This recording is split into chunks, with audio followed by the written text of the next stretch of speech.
Hello guys, இது உங்கள் அனுஹ்யா ஜானு. இன்றைக்கி நம்ம பேச போகிற டாபிக் என்னென்னா லவ். லவ்னாலே பொதுவாக எல்லாருக்கும் ரிலேஷன்ஷிப் தான் முதல்ல வரும். அதுவும் ஒரு பொண்ணுக்கும் பையனுக்கும் உள்ள ரிலேஷன்ஷிப் தான் எல்லாருக்கும் ஃபர்ஸ்ட் தோணும். ஒரு பொண்ணுக்கும் பையனுக்கும் உள்ள ரிலேஷன்ஷிப் பற்றி தான் நம்ம இன்றைக்கி பார்க்க போகிறோம். பொதுவாக ரொம்ப கஷ்டப்பட்டு லவ் பண்ணுவாங்க, ரொம்ப நாள் லவ் பண்ணுவாங்க, ரொம்ப நாள் ஜாலியாக இருப்பாங்க, சந்தோஷமாக இருப்பாங்க. ஆனால் சில நாட்களில் சில சின்னதாக சண்டை வரும். கொஞ்சம் கொஞ்சமாக அந்த சண்டை அப்படியே ஜாஸ்தியாகிட்டே போகும். எவ்வளோக்கு எவ்வளோ சந்தோஷமாக இருந்தாங்களோ திடீர்னு பார்த்தா அவ்வளோக்கு அவ்வளோ அவங்க சண்டை போடுவாங்க. சடனாக பிரேக்கப் பண்ணி முடிச்சிருவாங்க. அது என்ன முக்கியமான ரீசன், ஏன் அவங்க பிரேக்கப் பண்ணுறாங்க அப்படின்றத பற்றி தான் இந்த வீடியோவில் பார்க்க போகிறோம். ஃபர்ஸ்ட் திங், எனக்கு தெரிஞ்ச வரைக்கும் ஃபர்ஸ்ட் திங் என்னென்னா, ஃபர்ஸ்ட் ஒரு பொண்ணோ சரி இல்லை ஒரு பையனோ சரி, ஃபர்ஸ்ட் அவங்க லவ் பண்ணும்போது அவங்களோட நேச்சர், அவங்கள ஃபஸ்ட்டு பார்த்து இம்ப்ரெஸ் ஆன அந்த நேச்சராக பார்த்து தான் அவங்க லவ் பண்ணியிருப்பாங்க. ஆனால் இவங்க லவ் பண்ண ஆரம்பித்ததுக்கப்புறம் கொஞ்சம் கொஞ்சமாக அந்த பொண்ணும் இல்லை அந்த பையனும் நீ இப்படியெல்லாம் இருக்காத, நீ இப்படி இருக்காத, இதை மாற்றிக்கோ, அதை மாற்றிக்கோ. அது அந்த டைமுக்கு நம்மளுக்கு பெட்டராக ஃபீல் ஆகும். இல்லைனா அவங்க சொல்கிறது சில டைமில் அது நம்ம லைஃப்க்கு சூட் ஆகிற மாதிரியும் இருக்கும். ஆனால் அது போக போக கொஞ்சம் கொஞ்சமாக சேஞ்ச் ஆகிட்டே வரும். நம்மளுக்கு அது இம்பேக்ட் கொஞ்சமாக இருக்கும்போது தெரியாது. மொத்தமாக சேர்த்து வச்சு வரும்போது தான் நம்மளுக்கு ஒரு சின்ன சின்ன விஷயம் பெரிய இம்பேக்டாக காமிக்கும். அதே மாதிரி தான் இதுவும். அவங்க ஒரு வாட்டி அவங்க சின்னசாக ஒவ்வொரு கண்டிஷன் சொல்லும்போது அது கடைசியில் பார்க்கும்போது டோட்டலாக அவங்கள வேறு பர்சனாக சேஞ்சை காமிக்கும். இப்போ அவங்க இருந்த நேச்சர்லேருந்தே அவங்க இந்த சேஞ்சஸ்லாம் பண்ணதுக்கப்புறம் டோட்டலாக சேஞ்ச் ஆகிடுவாங்க. அப்போ அவங்க பழையபடி இருந்திருக்கவே மாட்டாங்க.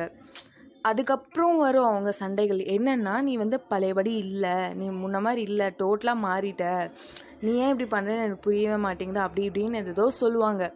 ஆனால் ஒரு 2 நிமிஷம் அவங்க உட்காந்து யோசித்து பார்த்தாங்கன்னா தப்பு அங்கே யார் மேலே இருக்குது அப்படின்றத அவங்களால தெளிவாக புரிஞ்சுக்க முடியும்.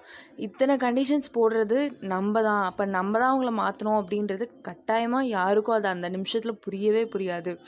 தப்பு அந்த ஆப்போசிட் இதில் தான் அப்படின்ற மாதிரி அவங்களுக்கு புரியும். நான் எதுவுமே சேஞ்ச் ஆகலை, நான் அதே மாதிரி தான் இருக்கேன், நீ தான் மாறிட்ட அப்படின்னு சொல்லிட்டு அவங்கள இன்னும் டிமோட்டிவேட் பண்ணுற மாதிரி தான் இருக்கும். ஒவ்வொருத்தர் லவ் பண்ணும்போது அவங்க நேச்சரை பார்த்து லவ் பண்ணிவிட்டு அந்த நேச்சரையே ஏன் மாற்றிக்கோங்க அப்படின்னு சொல்கிறீங்க. அதை பார்த்து தானே நீங்கள் லவ் பண்ணீங்க. அப்படி இருக்கும்போது அந்த நேச்சரை ஏன் நீங்கள் மாற்றிக்கோ அப்படின்னு அவங்கள ஃபோர்ஸ் பண்ணுறீங்க. அப்படி ஃபோர்ஸ் பண்ணிகிட்டு இருக்கும்போது கடைசியில் ஒரு நாள் அவங்க லவ் அப்படின்றது அங்கே லவ்வாகவே இருக்காது. ஃபர்ஸ்ட் அந்த லவ், கேரிங், அந்த அஃபெக்ஷன் ஃபர்ஸ்ட்டில் எவ்வளோ இருந்துச்சோ அந்த அந்த சண்டைகள், அந்த கண்டிஷன்ஸ் அதுக்கப்புறம் எல்லாம் பார்த்தோன்னு வச்சுக்கோங்களேன், கடைசியில் 0ல் நிற்கும். எந்த அளவுக்கு அவங்க நேசிச்சிருந்தாங்களோ அந்தளவுக்கு அவங்கள ஹர்ட் பண்ண ஆரம்பிச்சிருவாங்க. அந்த நிமிஷத்தில் அவங்களுக்கு வேணால் சுகமாக இருக்கலாம் தவிர அதுக்கப்புறம் நிறைய ஃபீல் பண்ணுவாங்க. ஒன்று மட்டும் தெரிஞ்சுக்கோங்க, ஆக்சுவலாக இது என்னோடய குரு எனக்கு சொல்லி கொடுத்தது. Love is love only when it is unconditional. லவ்வை எப்போ லவ்னு சொல்ல முடியும், எப்போ லவ்னு சொல்ல முடியுமோ நம்ம அவங்களுக்கு எந்த ஒரு கண்டிஷன்ஸும் இல்லாமல் ஃப்ரீயாக விட்டால் மட்டும்தான் அதை லவ் அப்படின்றதுக்கு அடையாளம் இல்லை ஏதாச்சும் ஒரு இது அப்படின்னு சொல்லுவாங்க. இங்கே பார்த்தோன்னா கூட அப்படி தான் லவ்வை கண்டிஷன்ஸ், அந்த டேர்ம்ஸ் அண்ட் கண்டிஷன்ஸ் பார்த்து நம்ம இது பண்ணுற மாதிரி ட்ரீட் பண்ணிகிட்ருக்கோம். பட் அந்த மாதிரிலாம் இல்லாமல் அவங்கள நம்மள மாதிரி அவங்களையும் ஒரு பர்சனாக மதித்து நம்ம சொசைட்டியில் டாமினேட் பண்ணாமல் அவங்கள சேம் ஈக்குவலோ ட்ரீட் பண்ணணும் அப்படின்னு சொல்லிட்டு நான் சொல்ல வரேன். இப்போது ஏதோ ஒன்று ஃபார் எக்ஸாம்பிள் நான் சொல்கிறேன். நீங்கள் டெய்லி ஒரு புறா வீட்டில் வளர்த்துட்ருக்கீங்க. அந்த புறா ஒரு நாள் நீங்கள் கூண்டுலேருந்து வெளில போயிட்டு பறந்துட்டு வா அப்படின்னு சொல்லிட்டு அனுப்புகிறீங்க. அப்படி பறந்துட்டு வரும்போது அது போயிட்டு மறுபடியும் ரிட்டன் நீங்கள் ஃப்ரீயாக விடுங்க அப்படின்றதுக்காக அதை கூண்டுலேருந்து திறந்து விட்டுறீங்க. அதை போயிட்டு உங்களை தேடி வந்துச்சுன்னா மட்டும்தான் அது உங்கள் புறா. சப்போஸ் அப்படியே போயிடுச்சுன்னா, அது கட்டாயம் உங்க புறாவா இருக்காதுன்னு தான் நான் சொல்ல வரேன். அதே மாரி தான் உங்க லவ்வும். நீங்க வந்து எந்த கண்டிஷன்ஸும் போடாம இருங்க. அவங்க கண்டிப்பா உங்கள தேடி வருவாங்க.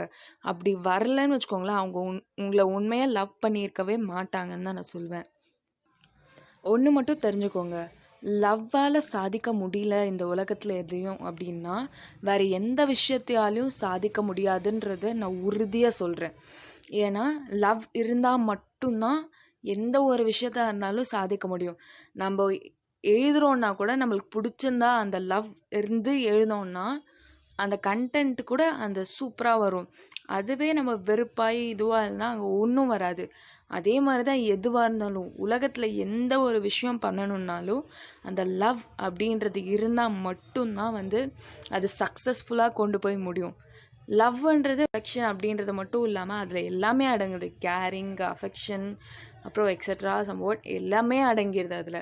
ஸோ அதனால தான் லவ் அப்படின்றது ஒரு மிகப்பெரிய எக்ஸைட்டிங் விஷயமா கூட நம்ம ட்ரீட் பண்ணிக்கலாம் அத. ஒண்ணு மட்டும் தெரிஞ்சுக்கோங்க. லவ் வந்து என்னைக்குமே யாரையுமே ஹர்ட் பண்ணியிருக்கவே இருந்திருக்காது. நீங்க யோசிச்சு பாருங்க. தனிமை, பேசுற வார்த்தைகள், இல்ல அவங்க ரியாக்ட் பண்ற விஷயங்கள், இல்லன்னா வேற மாரி ஏதாச்சும் காமிக்கிற மாரி, இதெல்லாம் தான் நம்மள வந்து ஹர்ட் பண்ணுமே தவிர, இந்த விஷயங்கள் தான் அவங்கள ஹர்ட் பண்ணுமே தவிர, என்னைக்குமே லவ்வுன்றது வந்து கண்டிப்பா ஹர்ட் பண்ணவே பண்ணாது. அத மட்டும் தெளிவா புரிஞ்சுக்கோங்க. அண்ட் ஃபைனலி தேங்க்ஸ் ஃபார் வாட்சிங் திஸ் வீடியோ. உங்களுக்கு பிடிச்சிருந்தா கட்டாயமா லைக் பண்ணுங்க, ஷேர் பண்ணுங்க. கமெண்ட் பாக்ஸில் உங்களோட கமெண்ட்ஸை கட்டாயமாக சொல்லுங்கள். வேறு ஏதாச்சும் டாபிக் நான் பேசணுன்னா கூட கமெண்ட் பாக்ஸில் டைப் பண்ணுங்கள். அண்ட் மறக்காமல் சப்ஸ்கிரைப் பண்ணிவிடுங்க. சப்ஸ்கிரைப் பண்ணிட்டதுக்கப்புறம் பக்கத்தில் இருக்க பெல் ஐக்கானை கிளிக் பண்ணிவிடுங்க. பாய், டேக் கேர்.